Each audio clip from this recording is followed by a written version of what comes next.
नमस्कार भैया, राम राम। हम हैं आशुतोष और आप देख रहे हैं बुंदेली वार्ता।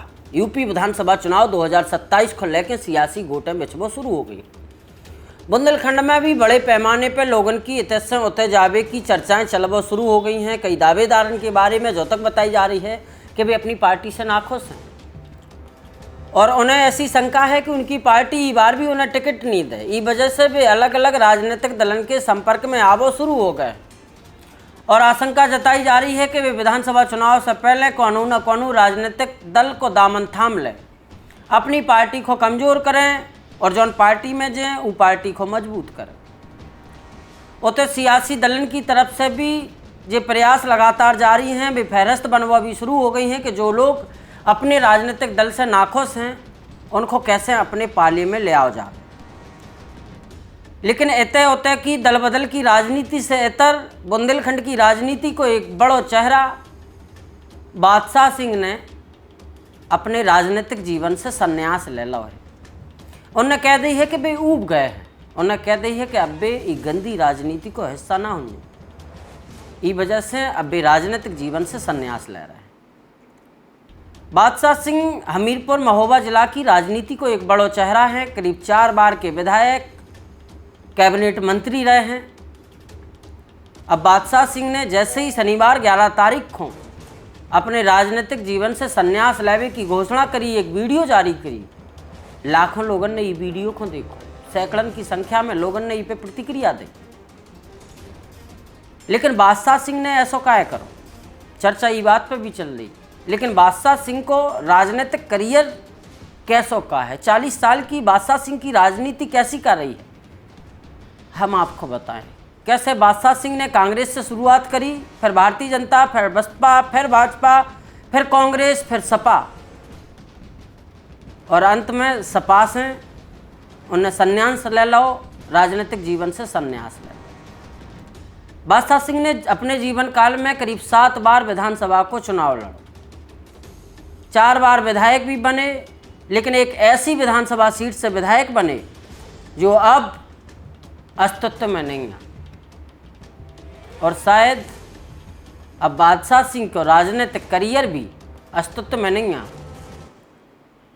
जैसे ही वो विधानसभा सीट को अस्तित्व खत्म हो, कई जात है कि बादशाह सिंह को भी राजनीति में उतना अस्तित्व बचो नहीं है। तो लेकिन वो विधानसभा सीट पे अगर सबसे चर्चित चेहरा, सबसे चर्चित नाम को हतो तो वो बादशाह सिंह को। भारतीय जनता पार्टी ने बादशाह सिंह को करीब 6 चुनाव लड़े, जिनमें से बादशाह सिंह को करीब 3 चुनाव में जीत हासिल भई। 3 चुनाव में हार को सामना भी करने पड़ो। लेकिन जब बसपा ने टिकट दो तो न सिर्फ विधायक बने बल्कि बसपा ने कैबिनेट मंत्री भी बना। बादशाह सिंह की कहानी ही के आगे भी है। बादशाह सिंह ने बुंदेलखंड राज्य के लाने भी कई प्रयास करे। इन सब बातों पे आगे आए, उनके राजनीतिक करियर पे आए। कभी वे विधायक बने, कैसे कैसे वे एक से आगे बढ़ के दूसरे राजनीतिक दल से आगे बढ़ के तीसरे और फिर चौथे। यानी कि यूपी में जो मुख्य सियासी दल हैं, राजनीतिक दल हैं, चाहे समाजवादी पार्टी हो, भारतीय जनता पार्टी हो, बहुजन समाज पार्टी हो या कांग्रेस हो, सब दल में वे रह चुके हैं। सब दल से वे सबक ले चुके हैं, सब दलन से वे अनुभव ले चुके हैं। और कल यानी कि शनिवार 11 अप्रैल को जब उन्होंने अपने राजनीतिक जीवन से संन्यास लो तो उन्हें आभार अखिलेश यादव को भी जताओ है, आभार बहन मायावती को भी जताओ है। मैं समाजवादी पार्टी के राष्ट्रीय अध्यक्ष माननीय अखिलेश यादव जी का बहुत आभारी हूँ कि उन्होंने सदैव मुझे भरपूर सहयोग और सम्मान दिया। समाजवादी पार्टी के उन सभी कार्यकर्ता, पदाधिकारी और जिम्मेदार साथियों का भी मैं आभार प्रकट करता हूं जिन्होंने सदैव मुझे अपना माना। मैं बहुत आभारी हूं बहन मायावती जी का कि जिन्होंने मेरे 1 दर्जन से ज़्यादा मुकदमे वापस लिए, जिसमें मैं और मेरे तमाम कार्यकर्ता उन मुकदमों में नाम दर्ज थे। वो सभी राजनीतिक मुकदमे थे। मुझे कैबिनेट मंत्री बनाया और मैं सत्य कहता हूं कि उन्होंने मुझसे कभी एक पैसे की मांग नहीं की। प्रायः नेताओं से 1% आदमी देश का मिलता है और उनकी सुनी सुनाई बातों के आधार पर लोग अंदाज लगा लेता है। मुझसे बहन जी ने कभी पैसे की कोई मांग नहीं की। विधायक भी बनाया, कैबिनेट मंत्री भी बनाया, हमारे 1 दर्जन मुकदमे भी उठाए और पृथक बुंदेलखंड राज्य का उन्होंने प्रस्ताव भी पास किया। मेरा ये चरित्र रहा है कि मैं जिस थाली में खाता हूं उसमें मैं कभी छेद नहीं करता। अपने राजनीतिक जीवन के आखिरी दिन कुंवर बादशाह सिंह ने सबसे पहले जनता जनार्दन को अभिवादन करो और अभिवादन भी जय बुंदेलखंड से करो। इस दौरान उनने अपना अतीत भी बताओ। उनने कही कि आप सबकी कृपा से मैं पूर्णतः निरोग हूँ, स्वस्थ हूँ। हम लोग डोंडिया खेड़ा के प्रतापी महाराज राव राम बख्श सिंह के वंशज हैं, जिन्होंने अंग्रेज़ों के खिलाफ अपने देश के लिए स्वाधीनता की लड़ाई लड़ी थी 1857 में। यह मित्रों हमारा गुजरा हुआ अतीत है। हम लोग सम्राट होते थे, राजा होते थे, जागीरदार होते थे, लेकिन साहस, धर्म, कर्म, पुरुषार्थ और चरित्र से कमज़ोर होने के कारण आज हम लोग कृषि कर रहे हैं और ट्रैक्टर चला रहे हैं। यह हमारा अतीत है। पिछले 40 वर्ष से मैं राजनीतिक जीवन में एक कार्यकर्ता की हैसियत से आप सबके बीच में काम कर रहा था। मैं आज बड़ा सौभाग्यशाली हूँ कि मैं राजनीति की उस अंधी सुरंग से बाहर निकल आया हूँ। मैं अपने सभी लोगों को सूचित कर रहा हूँ कि आज से मैं सक्रिय राजनीतिक जीवन से संन्यास ले रहा हूँ और मैं अच्छी तरह से जानता हूँ कि मेरी पहचान राजनीति या कुर्सी से नहीं है। मेरी पहचान आप सबके सहयोग, आप सबके विश्वास और आप सबके भरोसे पर टिकी हुई है। अपने बारे में मैं कभी गलतफहमी का शिकार नहीं होता। इस दौरान बादशाह सिंह ने अखिलेश यादव और मायावती को आभार भी प्रकट करो।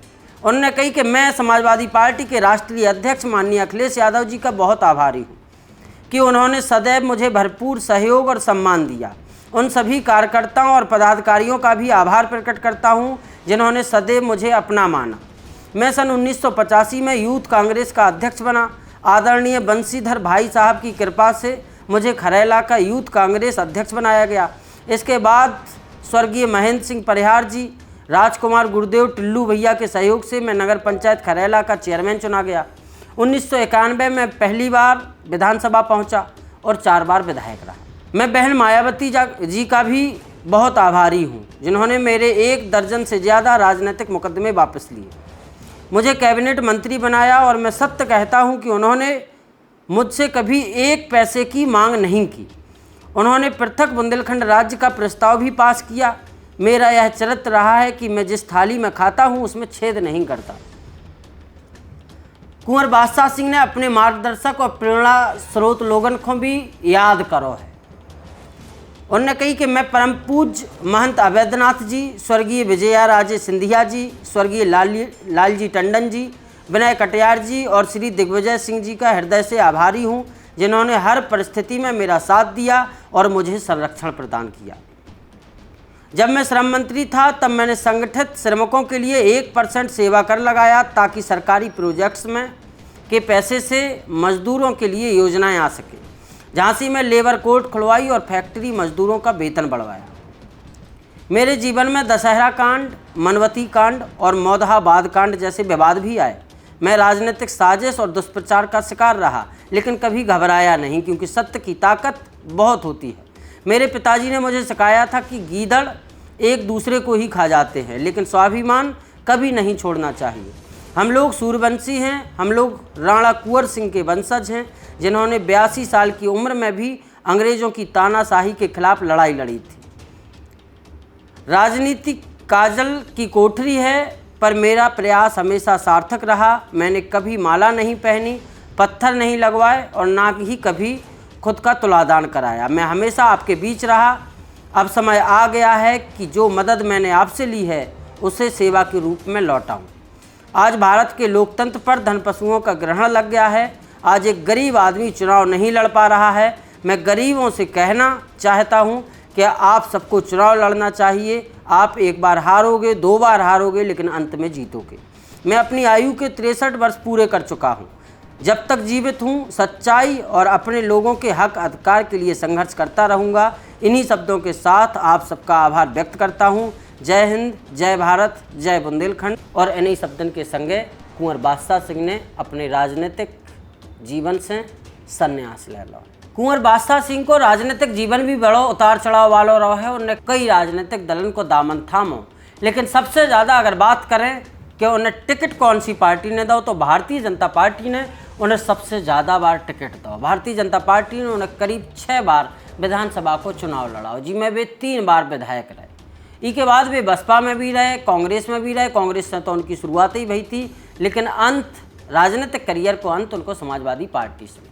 अगर शुरुआत से बात करें तो उनने 80 के दशक में कांग्रेस से अपने राजनीतिक करियर की शुरुआत करी थी। 1985 में यूथ कांग्रेस के वे अध्यक्ष बने और फिर सेवा दल के पदाधिकारी भी थे। लेकिन इसके बाद 87 में वे भारतीय जनता पार्टी में शामिल हो गए, जिसके बाद 88 में वे खरेला नगर पंचायत से चेयरमैन बने और सबसे कम उम्र के वे चेयरमैन बने गए थे। इसके बाद भारतीय जनता पार्टी ने उन्हें मौदहा सीट से विधानसभा को पहली बार टिकट दो, लेकिन चुनाव हार गए। इस तरह से कांग्रेस के यमराज सिंह चुनाव जीते और विधायक बने।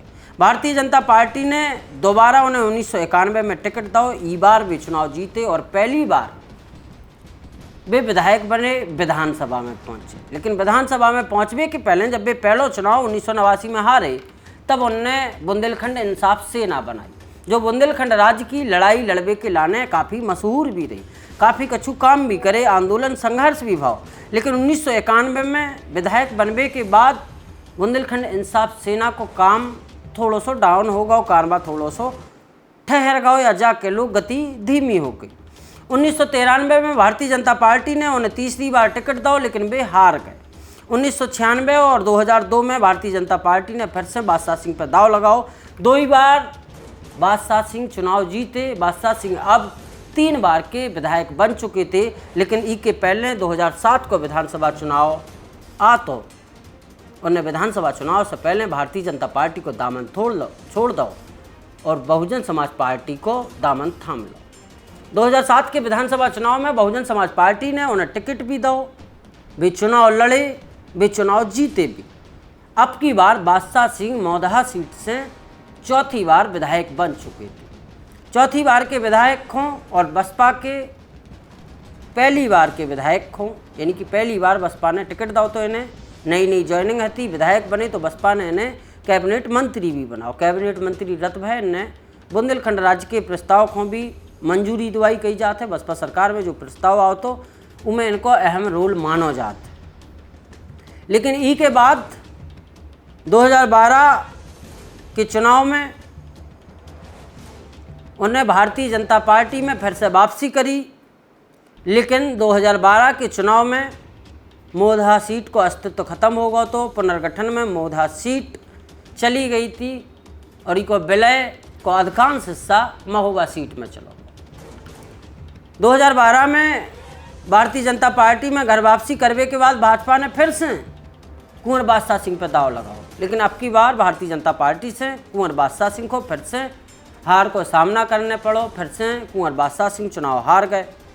लेकिन 2017 के चुनाव से पहले 2016 में कुंवर बादशाह सिंह ने एक बार फिर से भारतीय जनता पार्टी छोड़ी और दामन थामो राजबब्बर के नेतृत्व में कांग्रेस पार्टी को, यानी कि जॉन पार्टी से शुरुआत करी थी। एक बार फिर बादशाह सिंह ने वही पार्टी को दामन थामो, लेकिन इको इत्तेफाक कह लो, चाजू कह लो, 2017 में समाजवादी पार्टी और कांग्रेस का गठबंधन हो गया। चूंकि बादशाह सिंह की ज्वाइनिंग कांग्रेस में भई और जब सीट सपा के खाते में चली गई, समाजवादी पार्टी ने तैसे सिद्ध गोपाल साहू को टिकट दो और बादशाह सिंह को टिकट नहीं मिलो। चुनाव लड़बे ना लड़बे की कोनो बात ही नहीं उठत। ई के बाद 2022 के विधानसभा चुनाव से पहले फिर से बादशाह सिंह एक बार पार्टी बदलत हैं और अब की बार बादशाह सिंह समाजवादी पार्टी को रुख करत हैं, लेकिन समाजवादी पार्टी मनोज तिवारी को टिकट दे दी। 2022 के बाद यूपी में चुनाव होते हैं लोकसभा के। लोकसभा 2024 में समाजवादी पार्टी टिकट देते हैं अजय सिंह लोधी को। कही जाते हैं अजय सिंह लोधी को सांसद बनावे में कुंवर बादशाह सिंह का अहम योगदान है। उन्हें बहुत मेहनत करी। वही अजय सिंह जिनको चरखारी सीट से समाजवादी पार्टी ने टिकट देवे के बाद टिकट काट दो तो और सपा के नेता रामजीवन दद्दा को इतने से टिकट दो तो। जब पूरी कहानी है कुंवर बादशाह सिंह की। कुंवर बादशाह सिंह ने अब 11 अप्रैल को शनिवार के दिन अपने राजनीतिक जीवन से संन्यास ले लो है। हमने सोची काय नहीं कुंवर बादशाह सिंह के बारे में भी आपको बता दी जाए। कैसे एक तरफ तो बहुत सारे लोग नई नई पार्टी की तलाश में है, कौन अपनी पार्टी में टिकट को दावेदार है, कौन अपनी पार्टी में प्रबल तरीके से टिकट मांग रहा है, कौन कई जगह गोटे बिछावे को काम कर रहा है। लेकिन ऐसे दौर में या जा कह लो कि यूपी विधानसभा चुनाव 2027 से पहले कुंवर बादशाह सिंह को राजनीतिक जीवन से संन्यास लेवो और जा कह देवो कि वे ऊब गए हैं। ई प्रकार की राजनीति से गंदी राजनीति को भी जिक्र करो जाते तो इको आप लोग कैसे देखत हो, आप लोगों के का विचार हैं कुंवर बादशाह सिंह के राजनीतिक जीवन से संन्यास लेवे को लेके आपको का कछु कहबो है नीचे कमेंट बॉक्स में ज़रूर बताइए। सुनवे के लाने देखवे के लाने बहुत बहुत धन्यवाद।